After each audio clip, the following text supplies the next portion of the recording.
Baik, untuk selanjutnya yaitu mengenai biosintesis lipid.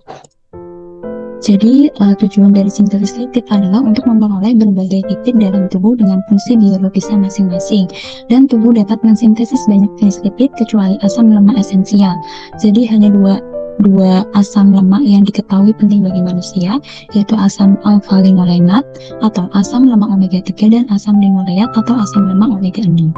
Selanjutnya, proses biosintesis juga merupakan alat untuk mengubah sumber kalori berlebih menjadi lipid untuk disimpan di adiposa jaringan. Kalau pada diet tinggi karbohidrat, maka akan terjadi kelebihan glukosa yang disintesis menjadi fatty acid. Selanjutnya yaitu biosintesis asam lemak. Asam lemak merupakan senyawa penting dalam tubuh yang harus selalu dapat disuplai. Dan sumber dari asam lemak sendiri ada 3, yaitu dari makanan atau sumber eksogen, lalu dari sumber endogen, yaitu yang pertama sintesis de novo, adalah pembentukan fatty acid baru dan senyawa non-lipid. Yang kedua elongasi atau pemanjangan rantai, yaitu penambahan unit bikarbon untuk mengubah fatty acid yang ada menjadi fatty acid yang lebih panjang. Yang ketiga desaturasi, yaitu pemberian ikatan rangkap pada gugus hidrokarbon atau gugus aktif fatty acid.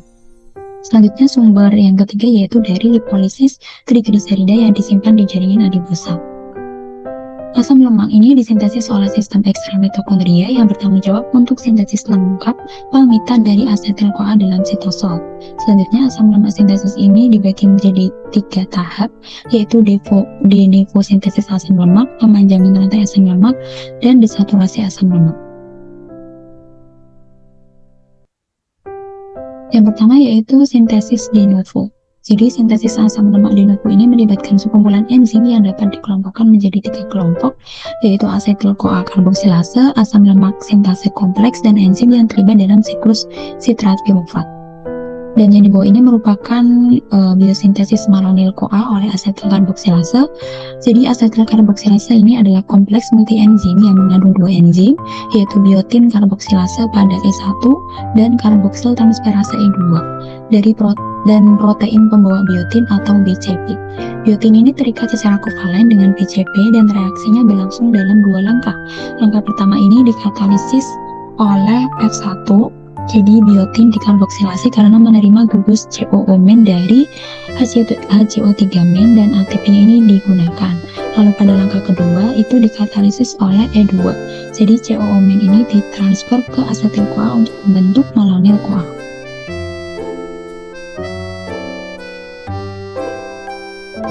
Selanjutnya, ini merupakan tahap dari sintesis de novo. Yang pertama, setelah malonyl-CoA terbentuk, kompleks enzim sintase asam lemak membentuk asam lemak. Yang kedua, urutan reaksi diawali dengan pemanjangan gugus asetil terikat enzim dengan 2 unit karbon dari malonyl-CoA, dilanjutkan dengan hidrogenasi, dehidrasi, dan hidrogenasi kedua. Yang ketiga, gugus asil berkarbon 4 yang dihasilkan masih terikat pada enzim dan proses ini berulang sebanyak 7 kali. Yang keempat yaitu sintesis novo berkaitan dengan HMP shunt. Jadi ini merupakan asal utama NADPH sebagai donor ekuivalen pereduksi. Selanjutnya yaitu regulasi dari sintesis asam lemak de novo itu ada 2. Yang pertama regulasi melalui modulasi aktivitas enzim atau regulasi jangka pendek. Jadi yang pertama sitrat secara allosterik mengaktifkan asetil-CoA karboksilase. Yang kedua insulin mengaktifkan asetil-CoA karboksilase melalui modifikasi kovalen. Yang ketiga asil-CoA rantai panjang, epinefrin dan glukagon menurunkan aktivitas asetil-CoA karboksilase. Selanjutnya regulasi yang kedua yaitu melalui modulasi dari sintesis enzim atau regulasi jangka panjang. Yang pertama ini insulin dapat meningkatkan sintesis kompleks multi enzim asam lemak sintase.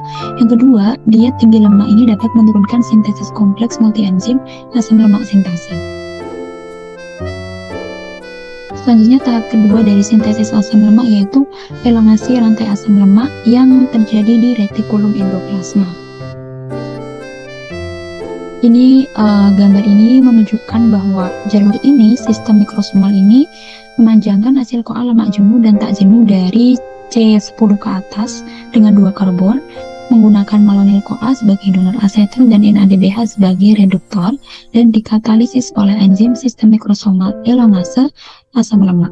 Elongasi steril-CoA di otak ini dapat meningkat dengan cepat selama myelinisasi untuk menghasilkan C22 dan C24 asam lemak untuk sphingolipid. Yang selanjutnya yaitu desaturasi asam lemak. Ada dua macam, yaitu sintesis asam lemak tak jenuh tunggal.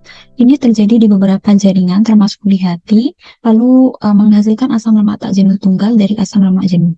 Dan ikatan rangka pertama yang diperkenalkan ini hampir selalu ada di posisi 9. Selanjutnya sintesis asam lemak tak jenuh ganda.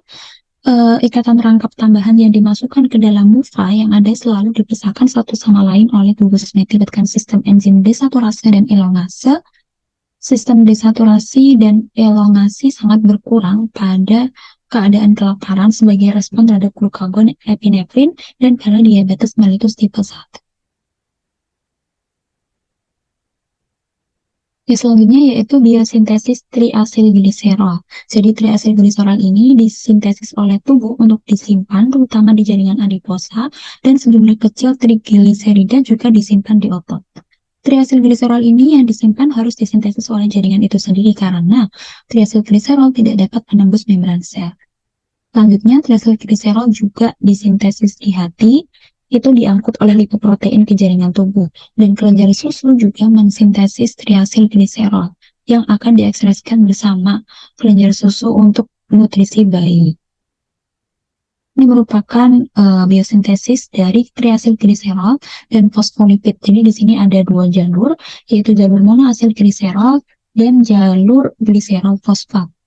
Yang pertama yaitu jalur gliserol fosfat, dua molekul asil CoA bergabung dengan gliserol 3-fosfat membentuk fosfatidat, dan hal ini terjadi dalam dua tahap, dikatalisis oleh gliserol 3-fosfat asal transferase dan satu asil gliserol 3-fosfat asal transferase.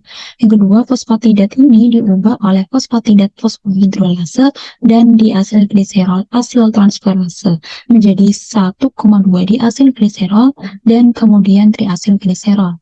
Selanjutnya jalur yang kedua yaitu jalur monoasil gliserol. Ini di mukosa usus, monoasil gliserol asil transferase mengubah monoasil gliserol menjadi 1,2 di asil gliserol melalui jalur ini. Selanjutnya ini merupakan gambaran lipolisis dan esterifikasi pada jaringan adiposa. Ada jaringan adiposa dalam keadaan makan yang baru. Jadi ada dua kejadian.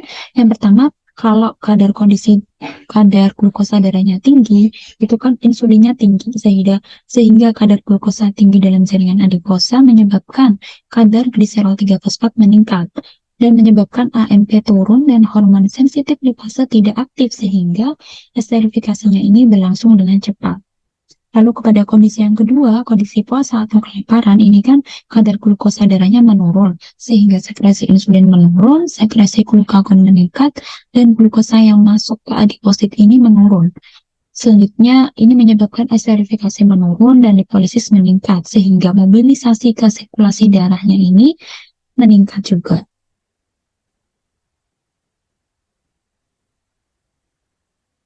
Selanjutnya, yaitu metabolisme kolesterol. Jadi kolesterol ini dibiosintesis dari asetil-CoA dan biosintet ini terjadi di retikulum endoplasma dan sitosol. Dan di gambar ini merupakan tahap dari biosintesis kolesterol. Yang pertama yaitu biosintesis mevalonat dari asetil-CoA. Ini merupakan enzim yang bertanggung jawabnya adalah tiolase, HMG-CoA sintase, HMG-CoA reduktase, yang selanjutnya adalah enzim pengatur. Yang kedua yaitu pembentukan unit isoprenoid.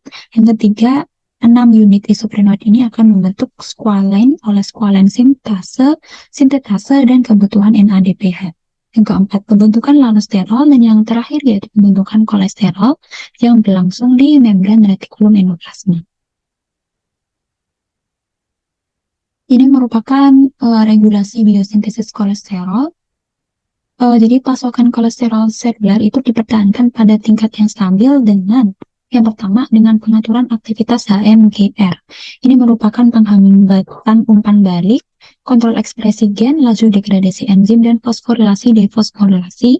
Yang kedua, pengaturan kelebihan kolesterol bebas intraseluler melalui aktivitas rasio ASI-CoA terhadap kolesterol asal transferase. Dan yang ketiga, yaitu pengaturan kadar kolesterol plasma melalui serapan yang dimediasi reseptor LDL dan RCT yang dimediasi oleh HDL.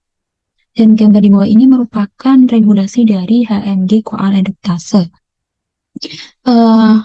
HMG-CoA reduktase ini adalah enzim pembatas laju, dan pada berbagai jenis kontrol metabolik, di sini ada beberapa tahap.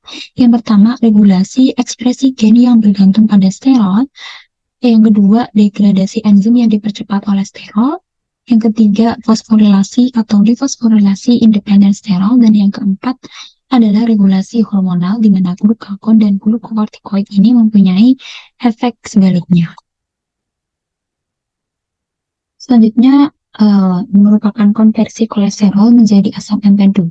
Kenapa? Karena manusia itu tidak dapat memecah inti steroid, sehingga kolesterol ini dikeluarkan dari tubuh melalui empedu sebagai kolesterol atau asam empedu, atau biasa disebut dengan garam. Lalu konversi asam empedu kolesterol ini terjadi di hati, membutuhkan vitamin C dan dihambat oleh asam empedu. Dan kebanyakan asam empedu ini kembali ke hati dalam sirkulasi enterohepatik. Kolesterol ini kan lebih bersifat amfipatik, karena kolesterolnya itu tidak terlalu tinggi, sehingga kolesterol harus dilarutkan oleh asam empedu dan fosfolipid yang juga diekspresikan dengan kolesterol ke dalam empedu. Dan dalam empedu yang supersaturasi ini terjadi defisiensi enzim 7-hidroksilase, sehingga terjadi pembentukan asam empedu dan jumlah asam empedunya ini tidak mencukupi. Yang kedua, kadar kolesterol dalam empedu ini naik akibat ekskresi kolesterol. Dan yang ketiga, kronis terjadi ketika kolesterol terpisah dan mengkristal membentuk gallstone atau bantu empedu. Baik, sekian pemaparan materi dari kelompok kami mengenai metabolisme lipid. Terima kasih. Wassalamualaikum warahmatullahi wabarakatuh.